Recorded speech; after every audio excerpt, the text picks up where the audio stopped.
अस्सलाम वालेकुम, welcome back to the cricket champion show. हाजिर हैं एक नए एपिसोड के साथ।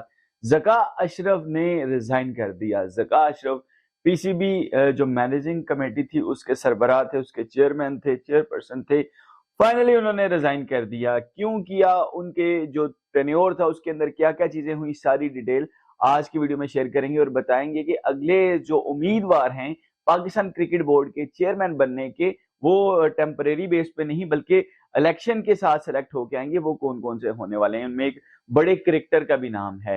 मैं सईद फैजान शाह आपके लिए लाता हूं क्रिकेट से रिलेटेड मजेदार किस्म का कंटेंट। आप दोस्तों से हमेशा छोटी सी रिक्वेस्ट करता हूं, चैनल को सब्सक्राइब कर दिया करें।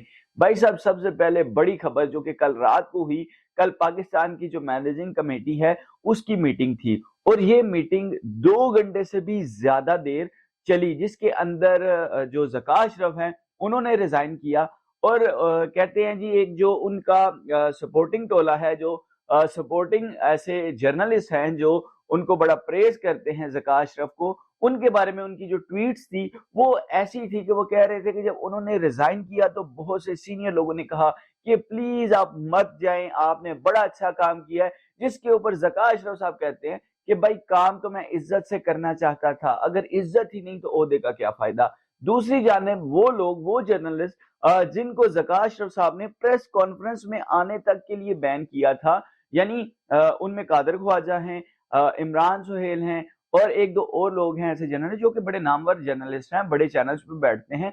उनको उन्होंने भाई साहब कहा था कि ये जो बंदे हैं, ये जब भी पीसीबी की प्रेस कॉन्फ्रेंस होगी, किसी क्रिकेटर की होगी जो पीसीबी की जानिब से ऑफिशियल होगी, उसके अंदर इन लोगों को आने की इजाजत नहीं है। तो वो इस टाइम पे ये वाला जो टोला है ये खुशियां मना रहा है और ये बिल्कुल गलत है। अगर आप आजादी सहाफत की बात करते हैं तो आप किस तरीके से किसी जर्नलिस्ट को भाई साहब आके प्रेस कॉन्फ्रेंस में आके क्वेश्चन करने से रोकते हैं। चलो क्वेश्चन करने से दूर, प्रेस कॉन्फ्रेंस में एंटर नहीं होने दिया जा रहा, ये सारी सिचुएशन थी। तो ये लोग बहुत खुश हो रहे हैं और इनके जो टेन्योर था उस टेन्योर के अंदर हम कुछ भी नहीं जीते भाई साहब।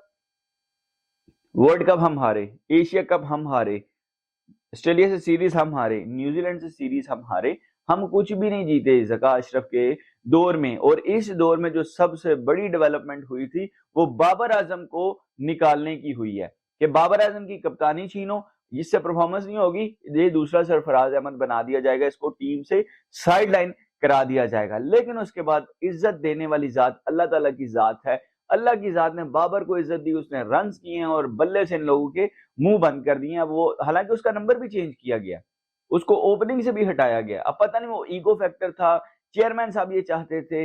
और ये इनकी एक ऑडियो भी लीक हुई थी जिसके अंदर इन्होंने सारा उसका कच्चा चिट्ठा खोल दिया कि वो तलहा नामी को बंदा है, उसकी वजह से जी इनको जो है वो मैनेज करता है, तो इसलिए मैंने बाबर को कहा। और बाबर अगर ये करता, मैंने पहले प्लान बनाया हुआ था, अगर वो ये करेगा तो मैं ये कर दूंगा, और फौरी तौर पे शान मसूद को कप्तान बना दिया गया। तो ये सारा सिनेरियो इनके जो टेन्योर था उसमें हुआ। कोई अच्छी ऐसी मेमोरी नहीं जो ज़का अशरफ के टाइम के ऊपर हुई हो। तो ये चीजें होती रहती हैं पाकिस्तान के अंदर, पॉलिटिक्स यहाँ पे बहुत ज्यादा चलती है।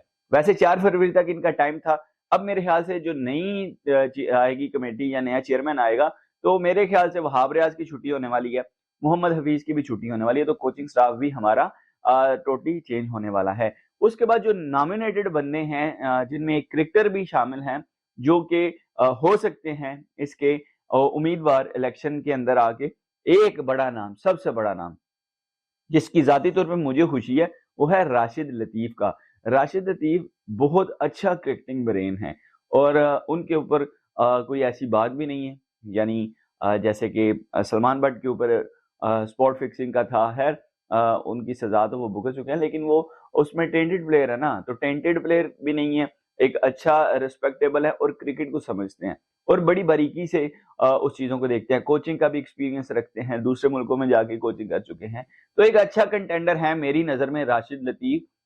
दूसरे जो है वो नजम सेठी, जो कि जिनको हम पहले भी देख चुके हैं, वो भी कंटेंडर हैं। और 3-4 और लोग हैं जो कि पीसीबी के जो नजम सेठी का दौर था उसमें जो डायरेक्टर्स थे एक दो वो भी जो हैं इलेक्शंस के अंदर आने वाले हैं। तो ये सारा सिनेरियो क्रिएट हुआ है। तो ये अपडेट थी इससे रिलेटेड, उम्मीद करता हूं आपको पसंद आई। आप क्या चाहते हैं अगला चेयरमैन कौन बने? आप नीचे कमेंट करके लाजमी बताइएगा। अपना बहुत सारा ख्याल रखिएगा, अपने इस भाई को अपनी दुआओं में, अपनी प्रार्थनाओं में याद रखिएगा। अगली वीडियो तक के लिए अल्लाह हाफिज।